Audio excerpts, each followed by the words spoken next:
selamat pagi dan salam sehat untuk kita semua. Salam.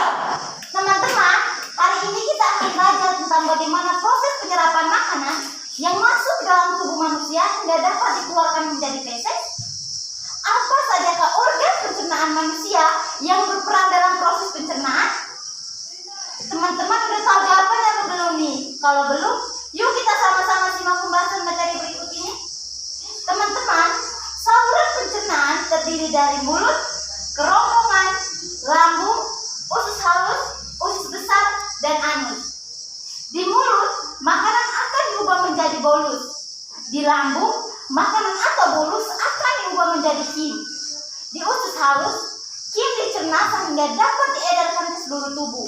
Dan usus besar akan membusukkan makanan menjadi feses. Untuk lebih jelasnya lagi, mari kita simak bersama.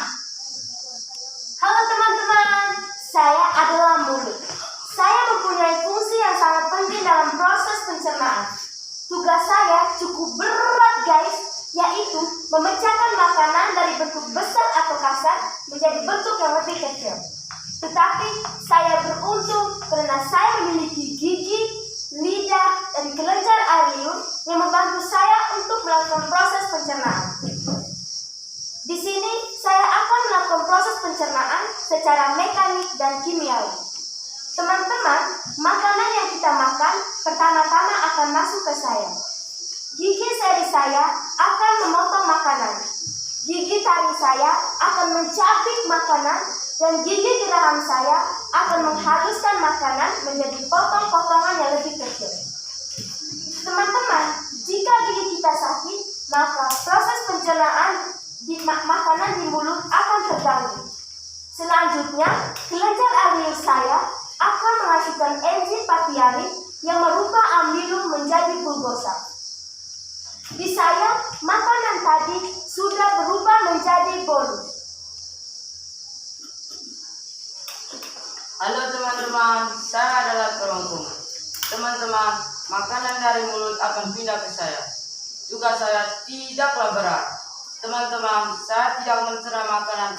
Saya sebagai jalan makan dari mulut menuju ke lambung. Halo teman-teman, saya adalah lambung. Saya bertugas untuk mencerna makanan secara mekanik dan kimiawi. Saya dibagi menjadi 3 bagian utama, yaitu kardia, bagian atas lambung. Yang kedua fundus, bagian tengah lambung. Yang ketiga pilorius, bagian bawah lambung. Teman-teman, makanan dari kerongkongan akan masuk ke saya. Saya akan mencerna makanan menggunakan 2 enzim yang saya miliki, yaitu enzim pepsinogen dan enzim renin. Enzim pepsinogen berfungsi untuk mengubah protein menjadi pepton, dan enzim renin berfungsi untuk mengendalikan kasein. Proses pencernaan ini disebut pencernaan kimiawi. Selain dilakukan oleh enzim, dinding saya juga akan melakukan gerakan peristatik sehingga makanan seperti diaduk. Pencernaan ini disebut pencernaan mekanik. Setelah 2-4 jam, makanan di saya, makanan atau bolus akan berubah menjadi kim. Teman-teman, terkadang saya merasa stres karena ada makanan yang berukuran besar masuk ke saya. Itu yang membuat tugas saya menjadi berat. Saya harap teman saya mulut, khususnya gigi, tolong haluskan dulu makanannya ya, baru bawa ke saya. Setelah makanan menjadi bubur, makanan akan diteruskan ke usus halus. Hai teman-teman, saya usus halus. Saya hanya melakukan satu proses pencernaan, yaitu proses pencernaan secara kimiawi. Seperti teman saya lambung tadi, saya juga dibagi menjadi 3 bagian, yaitu usus 12 jari atau dedunu, usus kosong atau dedunu, usus penyerapan atau dedunu. Usus 12 jari merupakan pintu masuknya makanan dari lambung menuju saya. Di dalam saya terdapat saluran yang berhubung dengan kantung empedu dan pankreas. Getah pankreas menghasilkan enzim lipase yang berfungsi untuk mengubah lemak menjadi asam lemak dan gliserol. Enzim amilase yang berfungsi untuk mengubah amilum menjadi glukosa, dan enzim tripsin yang berfungsi untuk mengubah protein menjadi asam amino. Selama berada di dalam usus 12 jari, makanan akan diuraikan menjadi zat lebih bergizi lagi agar dapat diedarkan oleh darah.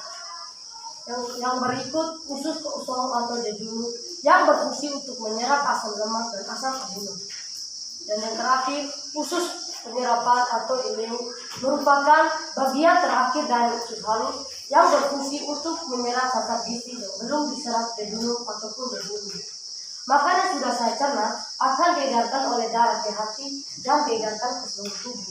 Dan selanjutnya, makanan yang sudah dicerna oleh saya akan dibawa ke usus besar.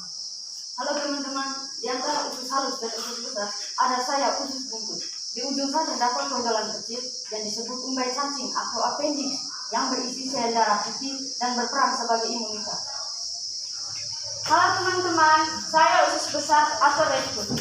Zat makanan yang masuk ke saya merupakan sisa-sisa makanan yang tidak dicerna. Makanan yang masih berguna akan saya bawa usus halus, sedangkan yang tidak dibusukkan akan saya lakukan kembali proses pembusukan. Saya sangat senang sekali karena di dalam saya memiliki bakteri Escherichia coli yang bisa membantu saya untuk melakukan proses pembusukan, sehingga bisa menghasilkan feses atau tinja. Jadi teman-teman, saya sangat bau sekali. Setelah dari saya, feses akan menuju ke anus. Hai teman-teman, saya anus atau disebut dubur. Fungsi saya cukup jorok sih, yaitu tempat keluarga, feses atau tinja. Tapi saya senang karena saya juga berfungsi untuk manusia.